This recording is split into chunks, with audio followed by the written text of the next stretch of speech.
नमस्कार दोस्तों, तो कैसे हैं आप। मैं संजय गुप्ता। दोस्तों आइए एक बहुत ही सुंदर सी कहानी, इस कहानी में हम यह आज जानेंगे कि किस प्रकार भगवान अपने भक्त की रक्षा करते हैं। तो इस कहानी को अंत तक जरूर देखिएगा, बहुत ही सुंदर कहानी है और यकीनन आपको काफी पसंद आने वाली है। और एक बात और, आप कौन से शहर से हमारा यह वीडियो देख रहे हैं, इस वीडियो के कॉमेंट सेक्शन में बताना बिल्कुल भी ना भूलें। तो आइए दोस्तों शुरुआत करते हैं इस छोटी सी कहानी की। एक बार की बात है, एक गांव में एक बुढ़िया रहती थी जो कि भगवान श्री कृष्ण जी की बहुत ज्यादा भक्ति करती थी, बहुत ज्यादा पूजा पाठ करती थी।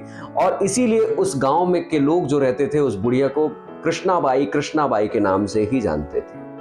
और वह इतना ज्यादा भक्ति करती थी कि लोग उसकी भक्ति को देख के ऐसा मानने लगे थे कि यह भगवान श्री कृष्ण की भक्ति तो करती ही करती है, ये और भी ढेरों सारी जो बातें करती है, लगता है अब ये बुढ़िया पागल हो गई है। लेकिन एक दिन की बात है, भगवान श्री कृष्ण उस बुढ़िया के सपने में रात में आते हैं और कहते हैं कि भाई, कल सवेरे तुम इस गांव को छोड़ देना, क्योंकि इस गांव में कल भूचाल आने वाला है, कल पानी पानी हो जाएगा पूरे गांव में।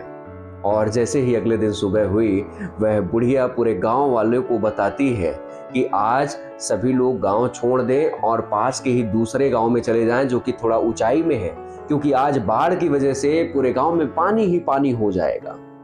लेकिन लोग उसकी बात को कहां मानने वाले थे। लोगों को ऐसा लगता था कि ये बुढ़िया पागल है और पता नहीं क्या बोलने लगती है, उम्र भी ज्यादा हो गई है, कैसी कैसी बातें बोल रही है, ऐसा तो नहीं हो सकता। और वह बुढ़िया जोर जोर से चिल्लाकर कई दफा लोगों को इस बात को बता रही थी कि आज इस गांव को हम सभी छोड़ दें तभी हमारे लिए अच्छा होगा। लेकिन लोग उसकी बातों को अनदेखा और नजरअंदाज करते हुए आस पास आजू बाजू से निकल जाते, कोई उसकी बात को उतनी गहराई से नहीं ले रहा था। तभी बुढ़िया तुरंत अपने घर जाती है और अपना जितना सामान है वह उठाती है और एक बैलगाड़ी मंगवाती है। उस बैलगाड़ी में पूरा सामान इकट्ठा करके उस गांव से निकलने का अब वक्त उसका हो चुका था। जैसे ही वह उस गांव के सीमा के पार जाने ही वाली थी, तभी भगवान श्री कृष्ण ने कहा कि माते, आप अपने उस झोपड़ी में वह सुई क्यों भूल आई हो जिससे प्रतिदिन मुझे माला चढ़ाती थी? अब तुम मुझे माला कैसे चढ़ाओगे? इतना सुनते ही वह बुढ़िया एकदम तड़प सी गई कि इतनी बड़ी भूल मेरे से कैसे हो सकती है। मैं प्रभु के लिए माला डेली बनाती हूँ, लेकिन अब उस सुई की बदौलत जो कि सुई वहां छूट गई है, अब मैं कैसे माला बनाऊंगी? उसने तुरंत उस बैलगाड़ी वाले को रोका कि तुम यहीं रुको, मैं अभी तुरंत जाती हूँ और जल्दी आती हूँ। वह बैलगाड़ी से उतरती है और फौरन अपने झोपड़ी की ओर दौड़ लगा देती है। और दौड़ते ही अब जब गांव वाले देखते हैं तो गांव वालों को ये लगता है कि ये बुढ़िया सच में पागल हो गई। यह अभी जा रही थी बैलगाड़ी से अपना सामान लेके, अब ये दौड़ती आ रही है, आखिर क्या माजरा है? लोग इस बात को बिल्कुल भी नहीं समझ पाए। और जब वह बुढ़िया अपनी झोपड़ी आती है और झोपड़ी से जो तिनकों में फंसी हुई सुई रहती है उसे निकालती है और दौड़ते हुए फिर से अपने बैलगाड़ी की ओर भागती है और बैलगाड़ी में बैठती है, तभी बैलगाड़ी वाला कहता है कि माते, ये तुम क्या कर रही हो? यहाँ कुछ नहीं होने वाला। मैं भी भगवान श्री कृष्ण का बहुत बड़ा भक्त हूँ, लेकिन ऐसा कुछ नहीं होगा यहाँ, भगवान ने तो मुझे नहीं बोला। और तभी बुढ़िया कहती है कि अब तुम एक काम करो, इस बैलगाड़ी को इस गांव से दूर दूसरे गांव की ओर ले चलो, जिस गांव की ओर थोड़ा सा ऊंचाई हो।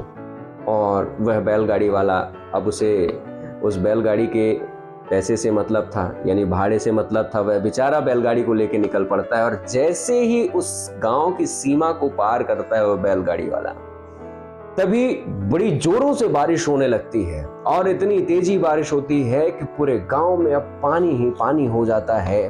तब लोगों को उस बुढ़िया की याद आती है, कृष्णाबाई की याद आती है कि शायद वह जो बुढ़िया थी वह बिल्कुल सही बात कह रही थी। अचानक इतना बड़ा प्रलय आ गया, पूरा गांव जलमग्न हो गया। काश हम लोग उसकी बात मान लेते तो आज हम सभी लोग सुरक्षित सही जगह पर पहुंच जाते हैं। दोस्तों, आप खुद सोचिए कि किस प्रकार भगवान अपने भक्त की मदद करते हैं। जब तक उस बुढ़िया की उस सुई उस गांव में थी तब तक उस गांव को कुछ नहीं हुआ था, पूरा गांव सुरक्षित था।